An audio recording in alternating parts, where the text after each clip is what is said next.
Er wollte kein Wassergraben springen. Aber dann ist Kapitol, haben sie morgens noch ganz früh, noch einmal den Graben geübt. Ja. Und in der Prüfung hat er doch wieder gestockt am Graben. Okay. Aber sein Vermögen war so brutal, dass er dann doch gekürt wurde. Stempelhengste, Väter unserer Reitsportlegenden. Wer sind sie, die bedeutenden Hengste, die der deutschen Pferdezucht ihren Stempel aufgedrückt haben? Wer könnte sich besser an sie erinnern als die Menschen, die ganz nah mit ihnen zusammengelebt haben? Ihre Züchter, Entdecker, Pfleger und Reiter. Wir interessieren uns für die Geschichten der Hengste, ihren Werdegang, ihre Erfolge und ihre Eigenheiten. Jeder Stempelhengst hat eine Geschichte und wir wollen sie erzählen.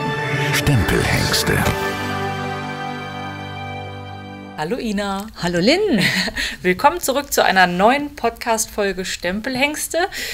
Du warst wieder unterwegs und du bist ganz weit in den Norden gefahren. Genau, da wo die Elbmarschen sind, da wo der schwere Boden ist, da wo die Wiege der holsteinischen Springpferdezucht liegt. Ja, und ich glaube, es ist der erste Holsteiner, über den wir sprechen in unserer wird auch Serie. Zeit. Ja, ich wollte gerade sagen, langsam Ja. wurde es auch mal Zeit. Wir haben ja auch viele Mails und Zuschriften bekommen, und dass wir dringend das Thema mal machen müssen. Und ich war in der Nähe von Glückstadt bei Colmar auf dem Hof Tormelen.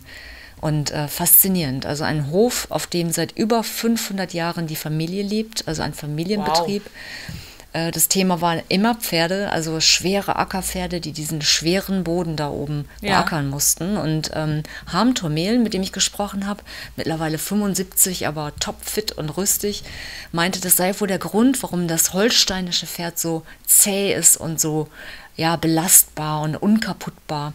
Okay. Weil, wenn man es überlegt, aus diesen kleinen Flecken kommen ja die Spitzenvererber und die Spitzenpferde der Springelite weltweit. Ja.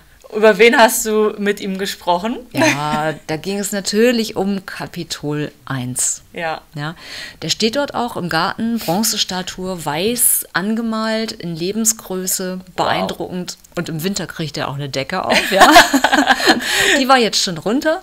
Ja. Und wir haben dann gesessen in der gemütlichen Diele im schönen Wohnzimmer der Familie Tormelen und war ganz spannend. Also ich hätte stundenlang bleiben können, weil ich glaube, Harm Tormelen, der kann uns noch ganz andere Geschichten erzählen. Und aber wir haben über Kapitol 1 gesprochen und ich würde sagen, wir hören mal rein. Ja, gerne.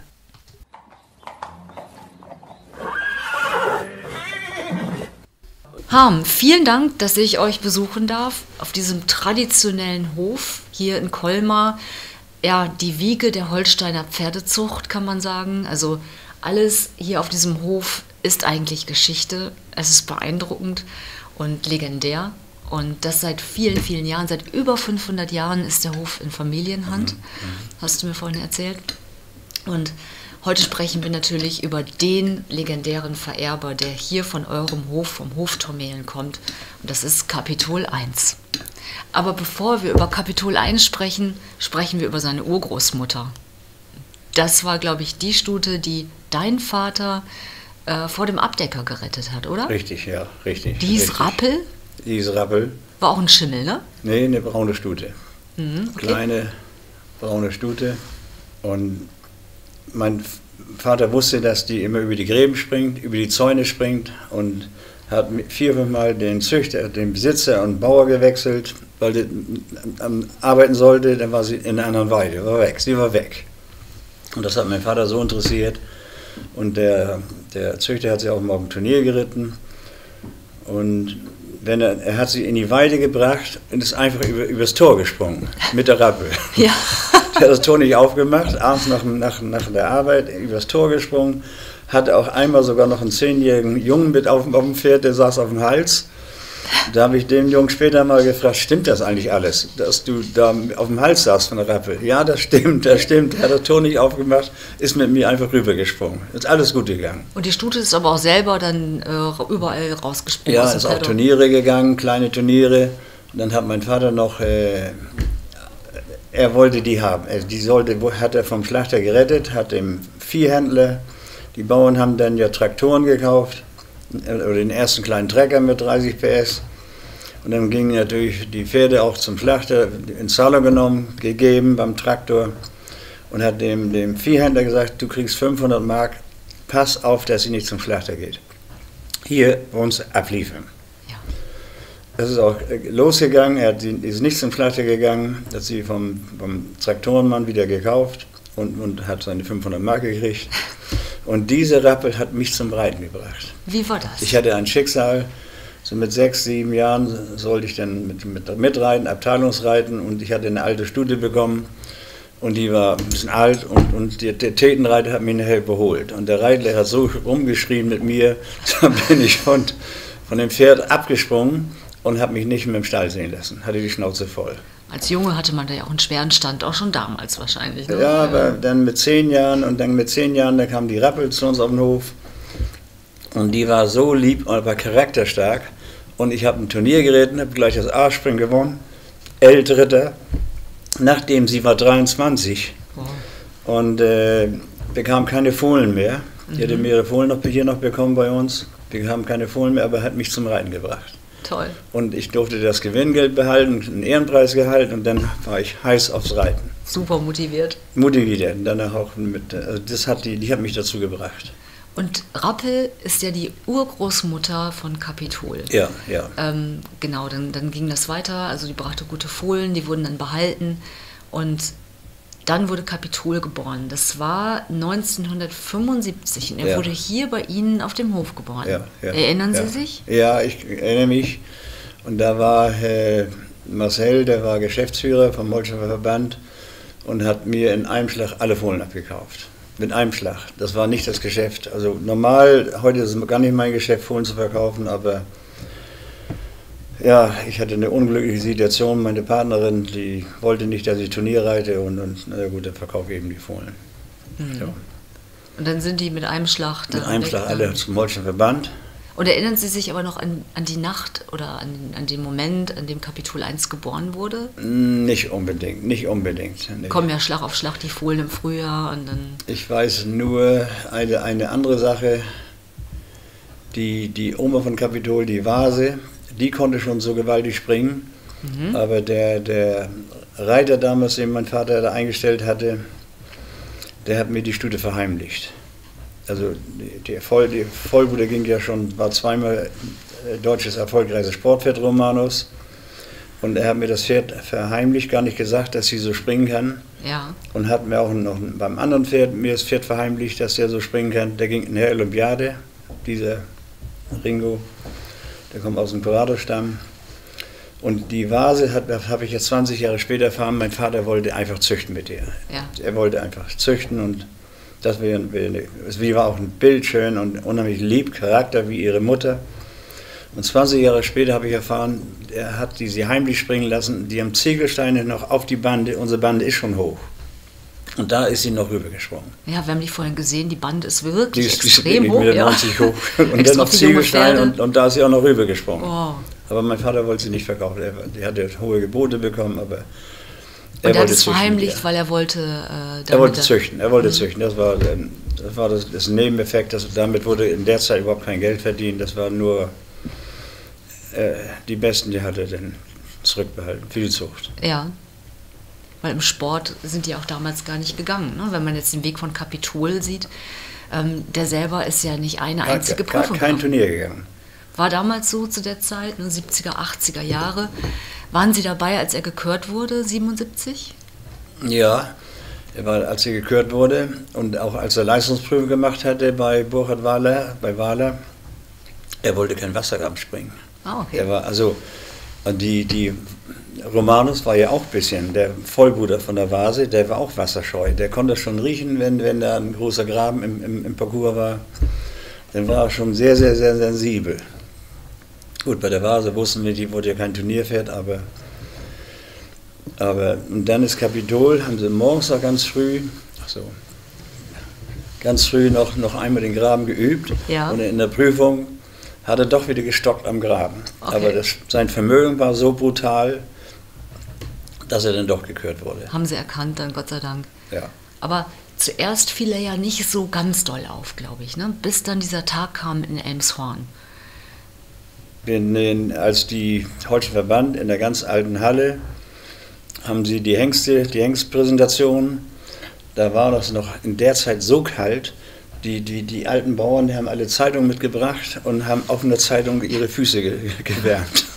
So waren die Winter noch da. Ja, und die Hallen heute sind ja teils geheizt. Die sind ja natürlich so gebaut, dass die Wärme halten und Kapitol wird immer als letzter vorgeführt. Und dann haben die Stangen nachher oben auf die Stände und da sprang dann auch noch mit 20 cm Luft rüber. Und dann ging der Run los auf ihn. Da wurde geklatscht und dann war die Hengstvorführung zu Ende. Und dann ging der Run auf Kapitol. Aber er hat alles noch im Natursprung gemacht. Er hat ja mit den heutigen modernen Sportpferden wenig vom Äußeren gemeinsam, oder? Das stimmt. Wenn man heute die modernen Pferde, die müssen hoch und noch schnell sein. Die müssen ja alles haben. Gut, weil er nicht geritten wurde, er war schon vom Typ, war korrektes Pferd, bisschen, hart gesagt, bisschen wie Camon, aber brutales Vermögen. Ja, aber ich hatte noch einen Vollbruder von der Mutter von Kapitol, die konnte schon so gewaltig springen, diese Maximus-Stute, die Folia, die hatte schon Vermögen ohne Ende. Und der Vollbruder, der hatte so viel von Camon wieder mit, der war sowas von fein zu reiten und ist auch sehr teuer verkauft worden. Kapitol ging dann nach dem Absetzen vermutlich direkt an den Verband zur Aufzucht. Ja. Wann haben Sie ihn wieder gesehen, jetzt vor der Körung? Ist er Ihnen nochmal wieder aufgefallen, wo Sie gesagt haben, Mensch, das wird ein guter? Eigentlich nicht. Eigentlich erst bei der Hengstvorführung, dass er so dieses brutale Vermögen hatte. Und das hat er auch von der Mutter gekriegt, die hatte auch dieses brutale Vermögen. Was passierte dann? Der Run setzte ein und gab es denn auch Anfragen zu anderen Pferden bei Ihnen, die verwandt waren mit ihm? Also was hat es gemacht? Ja, also die Mutter stand auch nicht zum Verkauf. Der hat mein Vater mit gezüchtet, die Folie. Bloß der Vollbruder, der war sowas von fein zu reiten. Ich weiß auch, der ist 3-4-jährig, der war sowas von unkompliziert und Riesenvermögen. Wurde sehr teuer nach Süddeutschland verkauft. Ich sehe den hier in Hamburg, Schenefeld, im großen Preis wieder. Ging mit einem Fehler den großen Preis. Und dann bin ich zum Reiter hingegangen. Ich sag mal, willst du den verkaufen? Nee, sagt er. Mir haben sie schon 120.000 geboten. Paul Schockemüller auch. Und noch ein D-Mark und noch ein LKW dazu. Den verkaufe ich nicht. Also das war einfach auch ein Naturspringer. Ja. Und ganz fein zu reiten. Von der Mutter bin ich, also von der Vollschwester, von der Mutter von Kapitol bin ich auch mal runtergeflogen. Die konnten auch bocken. Das war schon nicht ganz von ohne, dieses Bocken. Nach einem halben Jahr hat die mich nochmal runtergeschmissen. Da war der Hallenboden noch gefroren, da bin ich mit dem Hintern zuerst auf einen hart gefrorenen Hallenboden gelandet. Das hat durch alle Wirbel geknackt, aber ist keiner gebrochen. Toi, ja. Aber vom Charakter auch einfach unheimlich charakterfest und Vermögen und rittig, aber die blieb dann auch in der Zucht, die Folie.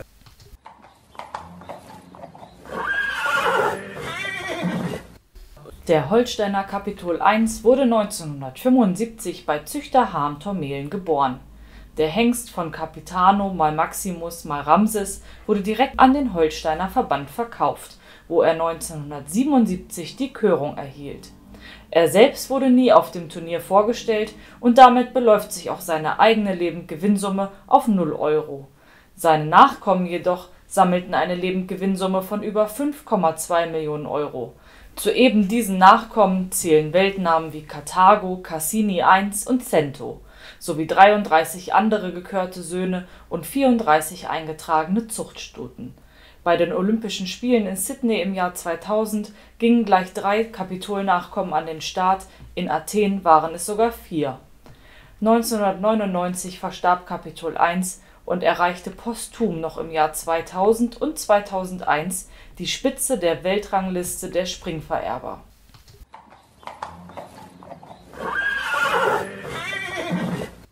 Wie hast du dann den Weg verfolgt von ihm?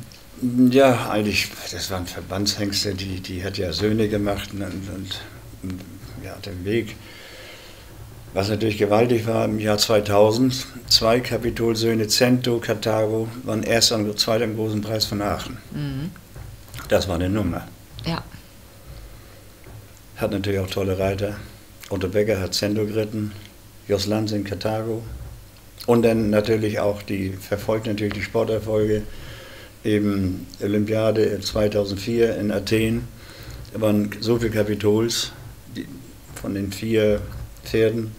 Ich glaube, in Sydney waren schon 3 davor, 2000. Ne? Auch, und dann ja, da waren auch schon welche dabei. Ja, auch das in Sydney. Und sogar noch mal in London und auch nachher in Rio. Wurde in der Presse nochmal geschrieben, die meisten von Konrad Oberlinski, Verblecher und Kapitol. Schon wieder Enkel von Kapitol. Wieder Olympia. die Berühmtheit von Kapitol hat euch dann ja auch Weltruhm verschafft und das hat sich sicherlich dann auch bemerkbar gemacht. Immer wenn ein neuer Fohlenjahrgang da war, kam wahrscheinlich eine gute Käuferschaft auf euch zu, oder? Das stimmt, das stimmt. Da kam Käuferschaft und habe natürlich auch nochmal einen Hengst gehabt. Ein Kiwi in Quidam de Revel aus der Kapitol-Vollschwester, die ist Queit-Kapitol. Und das waren natürlich schon sehr teure Pferde, gute, teure Pferde. Was habt ihr alles erlebt? Wer kam hier alles auf den Hof? Oh je, ich war ein Kind von 10 Jahren, da kam die Prinzessin Margret, die Schwester von Königin Elisabeth, mit ihrem Ehemann Townsend und wollten Pferde kaufen. Auch Neckermann, der alte Neckermann kam zu uns. Und Pferd, die Königin, die Prinzessin, hat sie eins gekauft? Nee, Stehen Pferde in England? hat keinen gekauft. Keinen gekauft. Auch Neckermann auch nicht, der wollte aber den alten Eichenschrank kaufen, der 300 Jahre alt war, hier im Flur. Ja. Aber es hat eine Berühmtheit schon gegeben. Ich war mal eingeladen zum Nationenpreis nach Moskau, komme da an und die Kundin hat uns gleich vom Flughafen abgeholt. Die Taxifahrer sprachen kein Englisch, ich hätte den Turnierplatz nie gefunden. Also wurde abgeholt und kam am Turnierplatz an. Ach, Kapitolzüchter, sofort im VIP-Bereich, im VIP-Bereich gelandet. Ja. Also dein Vater ist ja derjenige, der im Grunde auch diese Tradition mit aufgebaut hat. Hast du das als Kind auch so wahrgenommen? Oder wenn man damit aufwächst, ist das dann immer noch wow? Oder wann kommt der Klickmoment so? Gar nicht wahrgenommen. Ich habe in Saarland, also mein Vater hat mir ein Pferd gekauft für die deutsche Meisterschaft. Ich hatte mit 14 Jahren schon die Qualifikation dann für die deutsche Meisterschaft. Trainiert hat er mich nur, er hat gesagt, nur gut, schlecht, vorwärts. Das war das Training von meinem Vater. Ja.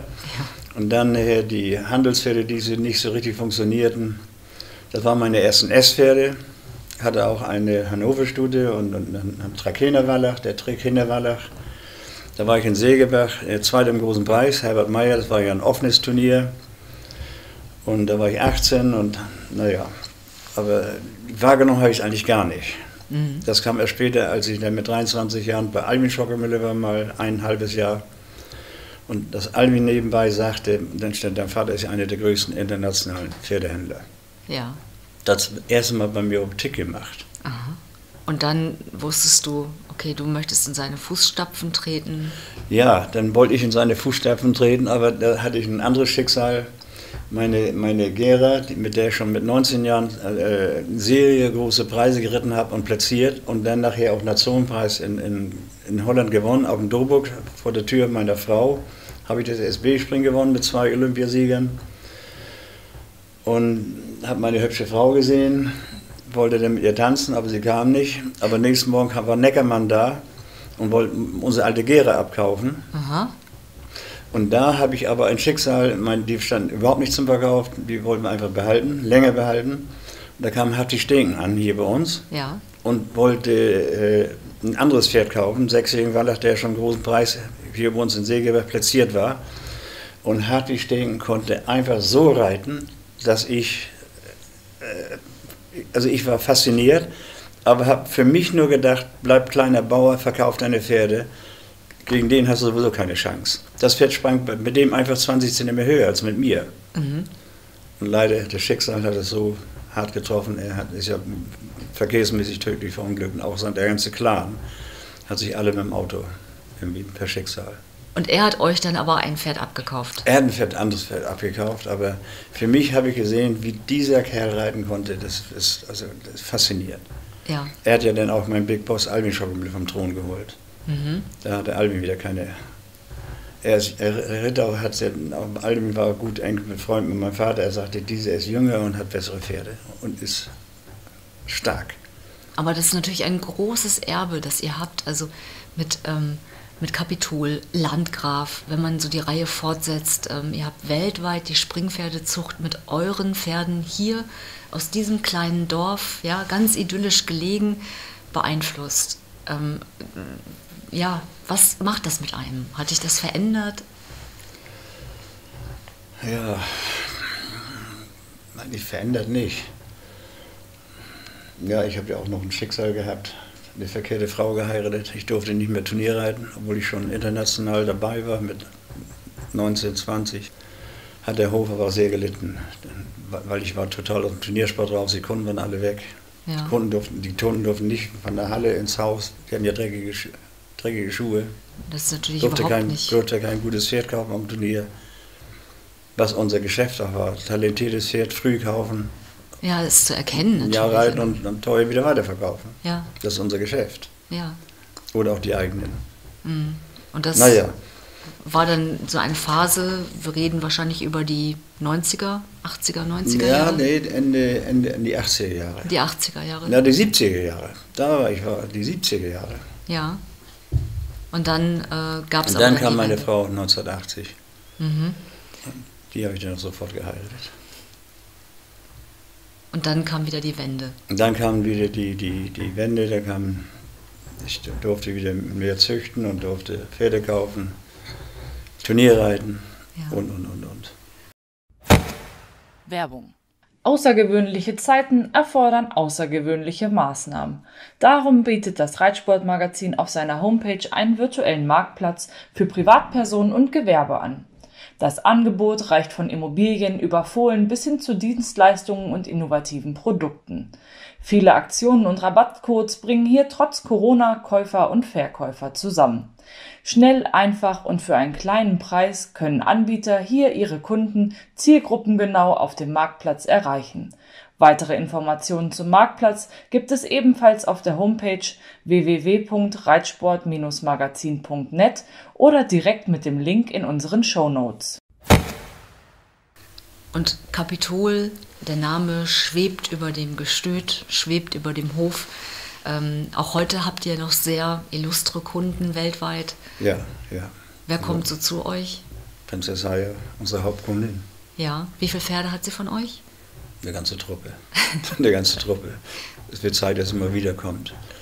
Leider hat sie ein Schicksal, lebt jetzt in England, Ja. hat ein Schicksal. Vielleicht hört sie zu und nimmt die Einladung an. Was ist ihr bestes Pferd? Ist auch ein Kapitol-Nachkommen, oder? Come war das? Nee, Come On war ja ein Cantus. Ja. Mein Bester, der kam mit, also er hat gesagt, die Beste war natürlich Feinzera. Ja. Sie war weltbestes Pferd der Weltmeisterschaft. 2000. Genau. 2002. Genau. Sie war im Finale mit dem Reiter Dritter, aber sie hat mit den ganzen anderen Reitern keine Springfehler gehabt, wurde auch geehrt, hatte eine Ehrung als weltbestes Pferd. Und 2 Jahre später war sie in der Goldmannschaft von Athen. Und das ist eigentlich sportlich das beste Pferd gewesen. Dann hatte ich aber noch einen, Wallach aus dem Corrado-Stamm, oder Ringo, den auch mein Reiter mir verheimlicht hat, weil ich war jung, mein ganzer Rücken war verschlissen vom zu viel Reiten und auf einem kleinen Trecker fahren auf dem Land. Und ein paar Stürze auch, die man erlebt. Stürze, gar nicht die Stürze, aber der Rücken war verschlissen vom kleiner Trecker, das Ackerland hier, der schwere Boden. Ja. Da kommen ja auch die großen, starken Familien. Der schwere Boden, der war so schwer und die harten Familien, die sind geblieben hier in dieser Marsch, deswegen die hohen Leistungspferde. Die mussten arbeiten. Den ganzen Winter gestanden und im Frühjahr ging das wieder los. Ja. Die Leistungsstämme und mein Vater hat aus diesen Leistungsstämmen natürlich auch wieder Pferde gekauft und gehandelt, verkauft. Ja, vor allen Dingen früher waren es Arbeitspferde, dann irgendwann nach dem Krieg kam der Wandel hin zu der Sportreiterei. Da brauchte man ja auch andere Pferde, andere Einflüsse. Ja. Was war aus deiner Sicht die mutigste Entscheidung deines Vaters, zuchtmäßig gesehen? Mir den Hof zu geben. Ja, das ist Den mal hat er ein mir Wort. mit 14 Jahren gesagt, du wirst Bauer. Ja. Du wirst hier der Bauer. Was hat dein Vater dir mitgegeben? Hat er dir einen guten Rat gegeben, als du den Hof übernommen hast? Nee, er sagte nur gut, schlecht, vorwärts. Und Gutes ich hatte Wort. dann mit 14 Jahren schon die Qualifikation für die deutsche Meisterschaft und habe dann mit 16 Jahren mit einer Trakehner studiert. Die hatte extra gekauft für mich und die ist ja beim Konrad Obolinski bei Clinton hinten drin, Ja. diese Trake-Studie. Welche ist das? Luna hieß die. Luna? Luna. Und die habe ich in Berlin im Olympiastadion Deutsche Juniormeisterschaft geritten mit 16 Jahren und 2-3 Wochen davor war die Mauer gebaut und das war so ein trauriges Turnier mit so einer schrecklichen Stimmung, keine Zuschauer und so eine, auch die zur Grenze, dass man nach Berlin überhaupt reinkam, durch die Ostzone. Also dies vergesse ich auch nicht wieder, diese schlimme Stimmung. Ja. Ja, dass ich später nochmal berühmt werde, das wusste ich auch nicht. Und sie roste auch noch so doll. Das war das Schlimmste noch. Ja. Wenn ich mit dem Bein kam, wurde es immer langsamer. So rostig war sie. Das noch. Und dann ist sie eben aber trotzdem gesprungen, aber dann ein Jahr später in Fechter, mit 17 Jahren, war sie hochtragend. Und ich war im Finale, war vor dem Finale noch viertbester in der Rangierung. Die 10 Besten kamen ins Finale. Und als die große Triple-Bar kam mit Elefantenrollen, da blieb sie 20 Meter vorstehen, sie hatte ja schon ein Baby im Bauch. Ja, Sie ja. wollte ihr Baby schützen. Da haben die ja guten Mutterinstinkt, ne? Ja. Von daher. Und was war deine mutigste Entscheidung? Meine ganz guten Pferde nicht zu früh zu verkaufen. Ja. Um eben diese Stämme weiter Die zu Stämme pflegen. und dann habe ich aber auch die in der Regel wieder zurückgekauft. Also wenn ich die verkauft habe, habe ich auch die ganz guten internationalen Pferde, Stuten, wieder gekauft, damit eben die Stämme nicht erlöschen, sondern weitergehen. Ja. Ich hatte leider mit Capitol das Schicksal, ich hatte das war der Retina-Stamm. Der Kapitolstamm, das war das Schicksal, dass wir zu früh verkauft haben. Und der ist bei mir leider sehr klein, der Kapitolstamm, klein. Wie hast du denn den Weg von Capitol weiter begleitet? Ich meine, er stand im Landgestüt und hast du ihn dann öfter mal gesehen? Also jetzt das Pferd Capitol, dass wir noch ein bisschen was über ihn erfahren. Was war das für ein Typ? Wie war er im Stall? War der umgänglich? Ja, er war lieb, er hatte Charakter. Das hatte ja seine Mutter auch, die Vase. Oder die Großmutter, Vase ist ja die Großmutter. Ja. Er hatte auch Charakter, unheimlich lieb. Und seine Mutter, hatte so viel Kraft und so viel, einen starken Rücken und Vermögen, so brutales Vermögen. Und das hat er weitergegeben. Das hat er weitergegeben. Dieses starke Vermögen Ja. und diesen Willen. Und auch wenn jemand einen Fehler macht, dann ist er einfach wieder weitergesprungen und nicht 10 Meter vor angehalten. Das war typisch für Capitol. Und dann war natürlich das Glück mit Collabrière, dass man Capitolblut mit Collabrière zusammenmischt. Auch das Weg von meinem Vater und mir mit Albin Schockmüller zusammen haben wir dann eben und Marcel, der die Mausefalle zugemacht, dass Collabrière nach Holstein kam. Ja. Und diese beiden zusammen, die haben sich ihre Qualitäten ergänzt. Capitol, das Vermögen, Cordet, die Vorsichtigkeit, die Technik auch. Ja. Das war der Ideal das war der Höhepunkt, hart gesagt, von Holstein. Ja, man sagt ja, Cor de la Brière, der war so ein bisschen maulig, der hat diese Mauligkeit so ein bisschen weitergegeben.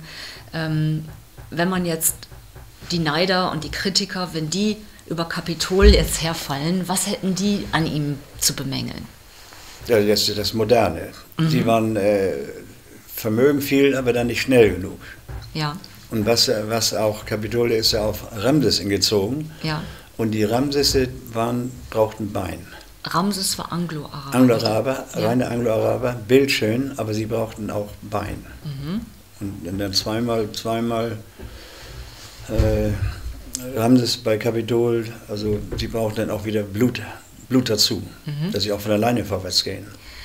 Am Ende, den letzten Jahren, war es ja so, dass nur Stuten mit einem Vollblutvater im Grunde von Capitol gedeckt wurden. Ja, ja. Weil man da wahrscheinlich gesehen hat, durch sorgfältige Zuchtauswahl, Ja. das sind die erfolgreichsten Pferde. Ja. Muss man ja auch dem Holsteiner Verband auch nochmal wirklich Weitblick da Das war gut gemanagt, bescheinigen. Ja, die haben es richtig gut gemacht. Heute würden sich wahrscheinlich alle Finger danach lecken. Also ich meine, direktes, damals war es ja immer noch alles Natursprung, oder? Oder gab es auch irgendwann Nee, mal... nee, Capitol, das war noch, der hat seinen Weg im Natursprung gemacht. Und deswegen habe ich auch weil er eben im Jahr 2000, davor und danach, war er Nummer 1 im Weltranking. Ja. Und hatte auch seine Kinder hatten die höchste Gewinnsumme weltweit und dann kam eben Contender. Ja, die Und da Gewinnsumme weltweit liegt bei weit über 5 Millionen Euro. Ja, so 5,5 oder 6 Millionen hatte Ja. Capitol. Und Contender Capitol hatte dann schon immer weniger Pferde im Sport. Contender hatte dann aber in der Besamung, also mit der Frischsamenaufteilung und Frischsamen nicht mehr im Natursprung, und hatte ein paar Weltpferde und hat dann eben auch Capitol überholt in der Gewinnsumme. Ja, aber er war ja also quasi nach seinem Ableben schon, das Capitol ist 99 gestorben. Ja. Und dann eben noch quasi nach seinem Tode diese Weltrangliste der weltbesten Springpferde anzuführen, ist ja auch nochmal dann, findet Beachtung und findet einen Run statt. Aber TG gab es ja damals noch nicht von ihm, oder? Nee. Ja, kann man auch nicht. Der ließ sie nicht einfrieren. Das funktioniert nicht. Hat nicht funktioniert. TG war auch bei Capitol in der Zeit gar nicht üblich. Das war ein Fremdwort. Erinnerst du dich an die ersten Fohlenjahrgänge, die du gesehen hast von Capitol? Also hart gesagt, die Fohlen haben mich gar nicht so interessiert. Mich haben mehr die Turnierpferde interessiert. Ja, also das, was er weitergegeben hat. So konntest du ein Capitol-Fohlen erkennen in jungen Jahren? Nee, die Fohlen haben mich nicht so interessiert. Ja. Aber ich habe einen anderen Zufall gehabt. Ich habe Cento gesehen, erste Mal in Wiesbaden in der Youngster-Tour. Ja. Und habe auch zum Cento-Züchter gesagt, der saß zufällig neben mir, das ist der beste Capitol-Sohn. Wie der mit Otto Becker da der in der Youngster-Tour sprang, so mit der 45 Parcours, mit der 50 Parcours und immer 20 Zentimeter höher, ohne Aufwand. Ja. Ich sage, das ist der beste Capitol-Sohn. Ja. Ja. Und so hat er dominant etwas weitergegeben, Capitol, an seinen Das ist das Vermögen. Einfach dieses brutale Vermögen und diese Ehrlichkeit. Den klaren Kopf und dieses Ehrliche. Ja. Wenn man so von außen auf die holsteinische Springpferde guckt, dann sagt man ja immer, fangen alle mit C an und sind meistens Schimmel. Ja, da ist was dran. Kommen natürlich fast alle von hier, die Schimmel. Ja, welch historischer Ort. Also, ja, ich wünschte, alle unsere Hörer könnten jetzt hier mit an diesem Tisch sitzen, in diesem herrlichen Wohnzimmer mit den Bildern und den Auszeichnungen. Hier atmet man richtig, Springpferdegeschichte. Das ist schon beeindruckend. Als Capitol 1999 starb, woran ist er eigentlich gestorben? Weiß ich nicht. Eingegangen? Eingegangen. Ja. Ich weiß nicht. Altersmäßig. Kolik, ich weiß es nicht. Genau weiß ich das nicht. Ja. Das habe ich nicht begleitet. Wann haben Sie die Info bekommen, dass er nicht mehr lebt? Ja, das ging ja dann rum wie ein Kreislauf. Wir hatten ja die jüngere Vollschwester, war sie hier, ne Quatsch, nee. Ja, die Vollschwester von Capitol in der Zucht, U-Capitola. Ja. Eben. Und dann ging der Run wieder los. Ja, dann ging er ran mit der Tochter und die Fohlen und die Stutenstämme. Mhm. Was war so ein Erlebnis rund um Capitol, das Sie nie vergessen werden? Dass diese harten Winter, diese Kälte in der Halle, dass man sich eine Zeitung mitnehmen musste und dann auf den Beton legen die Zeitung, damit man keine kalten Füße, und Capitol, die haben die Ständer so hoch und dennoch die Stangen auf die Ständer rauf und Capitol sprang da easy rüber. Und dann haben die Leute geklatscht und die Hengstverführung war vorbei. Das Highlight am Ende. Highlight am Ende, echt am Ende. Das hat Marcel einfach top gemanagt. Wenn du jetzt 3 Dinge sagst, für die du diesem Pferd ewig dankbar sein würdest, was wäre das? Er hat dem Hof teure Pferde gegeben. Aus der Vollschwester, die nachher wieder, waren schon teure Pferde. Leider habe ich dann zu viele verkauft. Und ja. Aber den dankbar eben, dass ich eben dann den anderen Stamm, eben diese von Zehrer und Feinzehrer, den viel großflächiger aufgebaut. Dann nur die männlichen verkauft, die weiblichen alle behalten. Ja. Ich meine, das ist ja wirklich, also wahrscheinlich könnten wir beide noch einen Podcast machen über dein Leben als Reiter und als Züchter, nochmal wiederkommen und darüber sprechen, eine ganze Stunde lang, weil all die Geschichten, die Turnierzeit damals und wie sich das bis heute entwickelt hat, Hengstaufzucht, Stutenlinien. Ich sehe es noch 1000 Themen eigentlich offen und ich freue mich, wenn ich nochmal wiederkommen darf. Gerne, herzlich willkommen. Vielen Dank. Dankeschön für das Gespräch, Harm Tomelen. Dankeschön, vielen Dank. Vielen Dank fürs Kommen.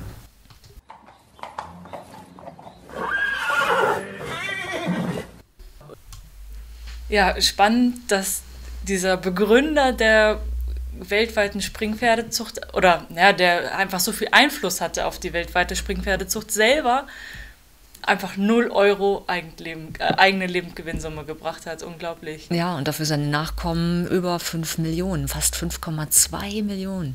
Und dass er selber auch als so unmodern und so ein bisschen, naja, altmodisch wirkte, aber die Pferde heute ja noch, die Kapitol 1 in ihren Adern haben, diese Blutlinien, als supermodern und unglaublich leistungsstark gelten. Ne? Ja, also spannend. Ich finde, man hört auch in seinen Erzählungen diese Erfahrung, diese 500 Jahre Familiengeschichte, das hört man richtig raus. Ich hätte ihm stundenlang weiter zuhören können. Echt so spannend war das. Toller Tag.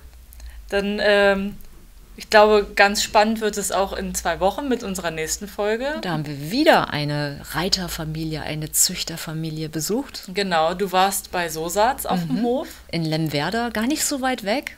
Ja. Auch wunderschön gelegen, auch richtig so im Marschland. Und ganz toller Stall, alles tippitoppi. Und Gerd Sosat, Gott sei Dank wieder fit und genesen. Er hatte eine schwere Operation, gar nicht so lange her. Man sah es ihm kaum an. Ja? Er war das blühende Leben. Das ist das Wetter und die Luft und die Stallluft. Ja, sagte er auch, seitdem er wieder zu Hause ist. Und ich glaube, er zieht auch wieder die Runden in seinem kleinen Schwimmteich vor dem Haus. Und ich habe mich mit ihm und natürlich auch mit seiner Tochter Janne unterhalten. Ja, und über wen habt ihr gesprochen? Letztes Mal haben wir nämlich vergessen anzusagen, wen es das nächste Mal geht, wurde uns böse auf die Finger gehauen. Nein, wir geloben Besserung. Natürlich geht es um Lordanos. Ja, ich bin gespannt. Kannst du auch. Toll. Okay, ja, bis dahin folgt uns auf Instagram, abonniert unseren Podcast. Übrigens, den könnt ihr auch bei YouTube finden. Für alle, die sich noch nicht so richtig mit dem Podcast-Medium befassen, könnt ihr das schon mal denen als Tipp weitergeben. Ja, und wir freuen uns über euer Feedback und bis in 2 Wochen. Dankeschön. Ciao. Stempelhengste. Väter unserer Reitsportlegenden.